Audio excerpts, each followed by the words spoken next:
My name is Howard Villanueva, and this happened during my final year in college. I never planned on telling anyone about it, but the memory still follows me. It was a regular weekday, and I stayed late to finish a project. Our classroom was usually noisy, but that night it emptied faster than usual.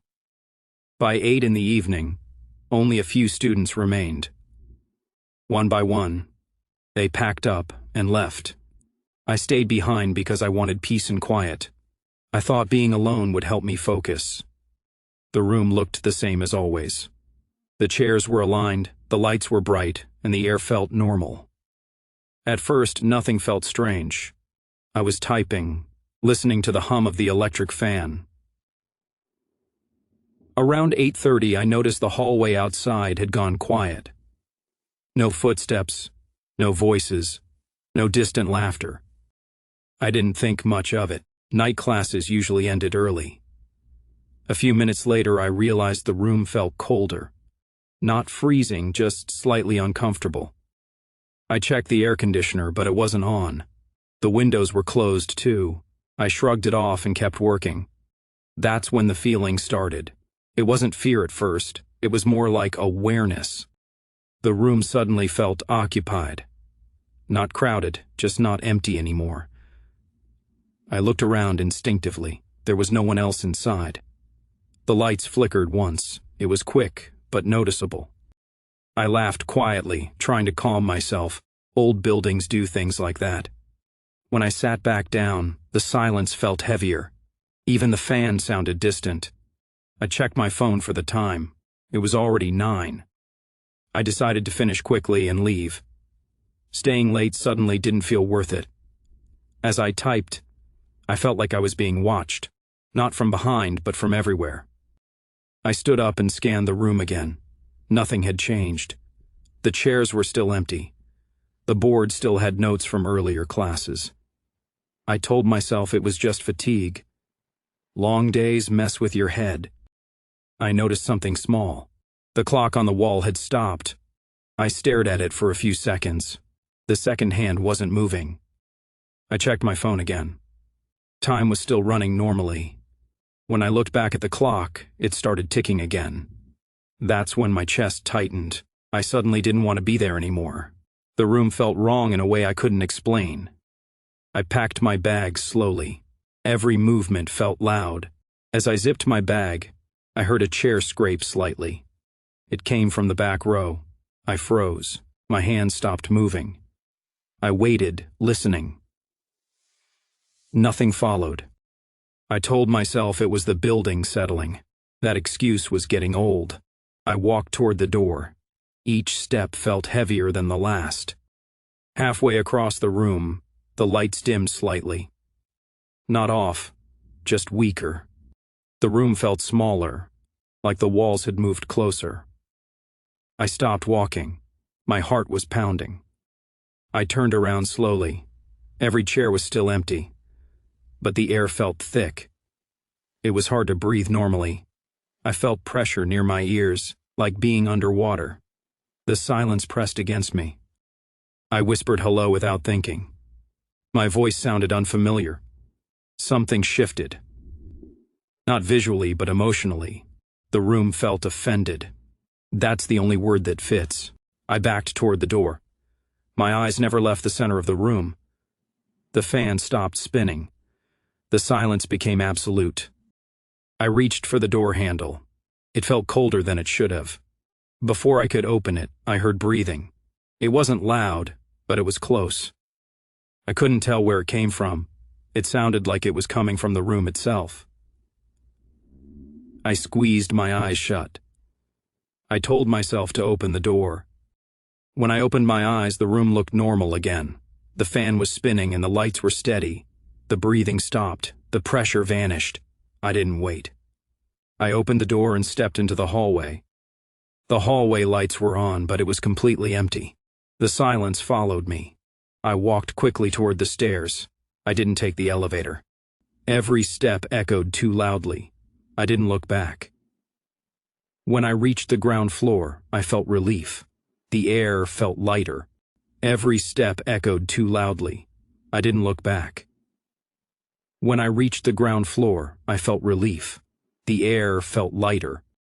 I stepped outside the building. The night sounds returned immediately. Cars passed by. People laughed somewhere nearby. I stood there for a moment, catching my breath. I thought it was over.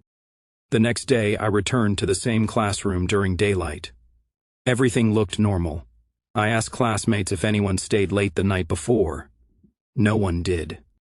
One friend joked that the room was creepy at night. He said people avoided staying there alone. I laughed, pretending it didn't bother me.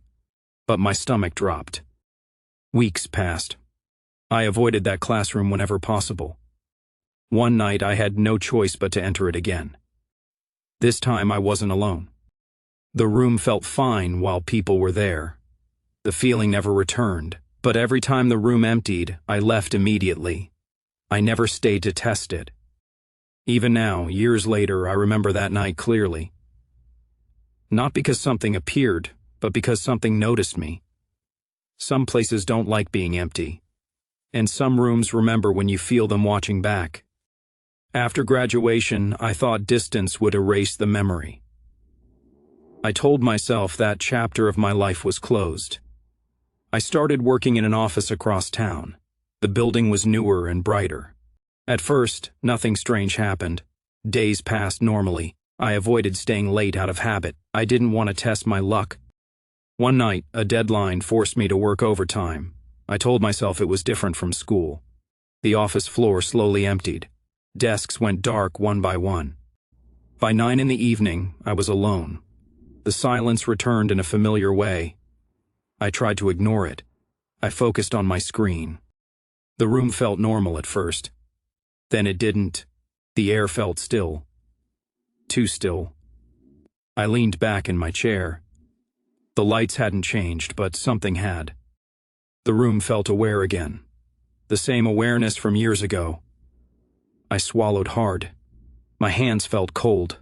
I checked the time. It was 9:15. I stood up and walked to the window. The city lights outside looked distant. The reflection in the glass caught my attention. It lingered longer than it should have. When I moved, it followed a second late. That delay made my stomach turn. I stepped away from the window. My heart was beating fast. The office felt smaller. The ceiling seemed lower. I told myself this was stress. Adult stress, nothing more.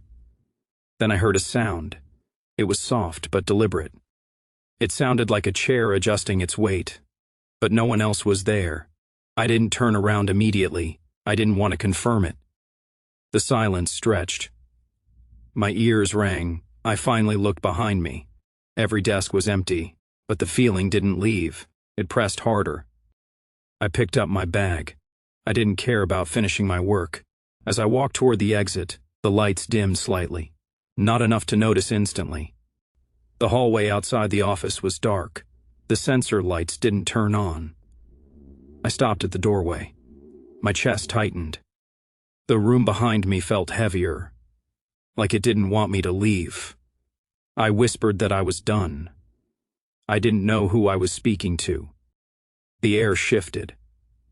The lights behind me brightened suddenly. I didn't wait. I walked fast down the hallway. The stairwell door creaked open.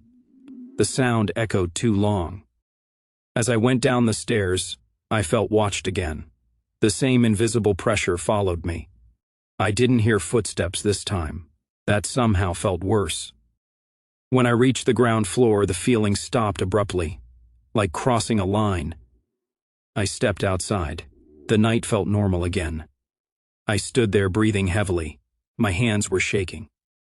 That was when I understood something important. It wasn't the school. It wasn't the office either. It was the moment of being alone in a room that noticed me. Some spaces don't want witnesses. They only react when they're observed too closely. Since then, I follow strict rules. I never stay alone in enclosed rooms at night. If a place empties, I leave with it. I don't wait. I don't test the feeling. I respect it. Because the room didn't chase me. It didn't need to. It only needed me to notice it. And I did. Even now, when a room suddenly feels different, I listen. I leave immediately. Because some places don't hurt you. They just make sure you remember them. And once a room knows you can feel it, it never truly forgets.